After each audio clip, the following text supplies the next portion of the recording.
Hello, my name is Leo, and welcome to a new day of LSD, the Dream Emulator. Really weird thing just happened. I always have my... Oh, okay, it's fine. It's got shit at me. It's not the dream, yeah. It's not dream. I always have my PS3 controller plugged in to the PS3 just to charge it. Because I'm not a fan of actually having wireless controls. I'm so glad that... Well, it's nice to be able to have it wireless if I feel like it. Which is why I like the PS3 controls, because you can do that. Whereas the Xbox controls, you either had batteries in them, or you had those rechargeable battery packs, which were annoying. I hate them. Or you did what I did and just bought a wired controller. Fortunately, my wired controller is kind of shitty. Oh, hello. Hey, it's Foxcard. Oh, yeah, it's Foxcard. Wait, where'd you come from? You came out of the Foxcard train. What the fuck? I was going that way. Wait, Foxcard, wait! Wait for me. So some do hear a tale of a mysterious white fox that can be seen running through the streets of Kyoto. It's gonna disappear, isn't it? Yeah, of course it is. God, it's really hard to think of a story for this one. Oh, you motherfucker. It's out of the drain. Well, fuck. Yeah, that happened. Oh no! Oh no. Is it okay? Yeah, it's alright. Just get shit. Okay. Let's talk about my controller 4-buzz before we get back to the Fox God and then wrap it up by talking about a dream. So save the fucking game first, please. Make sure the game has been saved. Alright. So I always had the thing plugged in, right? And then right now my the cable must be tangled up under my sofa or something. So like, oh god, I mean I have to get it out later, but just for now I want to be able to, like, it's not long enough for me to actually rest it comfortably on my lap. So I just unplugged the mini USB. Mini USB plug. And then the controller just went crazy. Let's do it now. Let's see what happens. Okay. All I did there was I unplugged it. I didn't do anything else. Press no. Now I'm going to press down on the D-pad. Oh, it's fine. It's fine now. Of course it's fine now. But you just have to believe me that before it was going nuts. Like, I'd press down, and it would move down, but then it would also, I think, circle. It would also accept. And I almost, like, I loaded... I scared the shit out of me. Yeah. I scared the crap out of myself when it basically automatically loaded save A, which is the day one, and then it almost tried to save it, but it wouldn't have mattered because it's. Yeah, no, you're right. It wouldn't have mattered because it would save it into slot A, so it would have been fine. Yeah, it still scares the shit out of me. It's fair enough. Anyway, the Fox God. What about the Fox God? Well, I don't know. You don't know. I'm just gonna plug the controller back in. Hopefully it's not gonna fuck anything out. See what happens.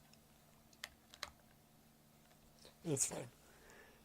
When playing Skyrim on the Japanese version of Skyrim on the PS3, I used to always the D-pad would sometimes activate, which is like the quick menu, the favorites menu I think it was. Yeah. Anywho, what were you talking about? We're talking about the fox god. Yes. So, yeah. We do sometimes a white fox can be seen running the streets of Kyoto, and nobody knows where the fox comes from, but it usually lingers around the shrine that's in the center of the city. Which is why, after the fact, it became known as the Fox Shrine, and some statues of foxes were put there. But they were put there because of the fox, you see. And this fox has been, it's not just like a recent thing, the fox has been seen there for thousands, that's maybe, in Japan, thousands of years is a bit much. For hundreds of years, even to the present day. And this is, in fact, the same fox that we see in Persona 4. You mean the S-Link? Yeah, the S-Link. So there you go. That's Fox God. Yeah. Oh, it's also the same Fox God that Baby Metal worship. Oh, of course. Yeah. Anyway, let's talk about my dream. Yeah, which I think is short, but it's confusing. I have to try to translate my notes because I wrote it down quickly because I was half asleep this morning. This one's called YouTubers, Podcasts, and Vloggers, Oh My.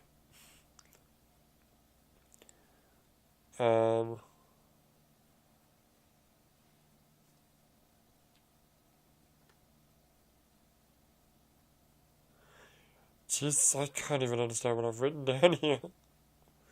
I started with an opening. How many times have you seen someone review a game or a movie, but particularly a game, where you know a lot about that game? It's like it's one of your favorite games, or maybe it's just a game that you play a lot, right? And they say something. This is like their first time playing the game, right? And they say something like, "This mini game is the best mini game in all video games," and you're like, "Nah, it was alright." Or you say, "Huh? Why? Wait, why? It's not actually good." That's pretty much what's going on in this dream. Okay, so there's various people. They're all talking about different things, and there's some girl who's vlogging or podcasting in a toy store, I think, without permission. Like she's just in a toy store, just doing toy reviews on like games on the store, on the shelves, rather than actually buying them. It's smart. Without permission. And all I could do looking at all these vloggers and YouTubers and podcasts and reviewers and whatnot, all I could just do is shake my head. And that's pretty much the end of the dream. Short and sweet. Yeah. Hey, Avengers Endgame. Yeah. Saw the trailer for that. When does that come out? I have no idea. Gonna watch it in cinema? I don't know. Why did Borderlands 2 get copyright flagged? Because music. God. It's a good thing I don't care. It is a good thing you don't care. We had a really great stream yesterday. We did. Oh, man. We, when was I awake? I was awake like 7 a.m. or something. And I was quite surprised to see, well, I was like, Metal Gear Solid 5, the definitive edition, PS3 is $12. And then I bought it. And then 30 minutes later I started playing it. And I streamed it, of course. And then, to my surprise, Evo was there. And I think Blackjack was there too, right? I think he came after the fight. He was there around about the same time. Yeah, they egged me on to do they just sort of threw it out there. They were basically heckling me to do a no weapon, no, well, I forget what the actual was. I think it was no guns. There was no shooting. I forget what the rule was, but yeah. So I'm like, yeah, I can do that. So I went through I went to Ground Zeroes, like the main mission. And then How far did we get through that game? We're on like mission 17, I think. Not actually shooting a gun. Although I shot a gun once. But I didn't mean to. But I didn't shoot anyone, so it didn't matter. And then that's right, we had to break the rule twice. Because in the the prologue chapter of The Phantom Pain, you do have to shoot the man on fire when you run it escaping on horseback. Otherwise, it just instant kills you. That has to happen. And the other one was what's the name of the mission? The mission where you go rescue Huey from the Soviet base and you get attacked by Salamphobus. You do have to shoot the minigun in the helicopter. So those are the only 2 times that I've actually fired a gun. Although we did get to a point where I'm like, I need explosives to do this missions. And we didn't bend the rule, but there was no rule about not using support bombardments. So I've just been using bombardments to do a whole bunch of missions. Works. The hardest one was the convoy one. The one where you have to kill a guy. It's in Afghanistan. You have to kill a guy who's in a truck, and he's got a tank in front of him and a tank behind him. Or they might not be tanks. They might be APCs, but whatever. They're armored is the point. And I think it costs like 9,000 GMP every time you use a bombardment. I think I went through. I think I went through like 5 bombardments to actually finish the mission. But I did it, so that's fine. Alright, and that's it for me, I think. So we come back tomorrow. We're going to play some more LSD The Dream Emulator. For now, my name is Lou, and I'll see you next time.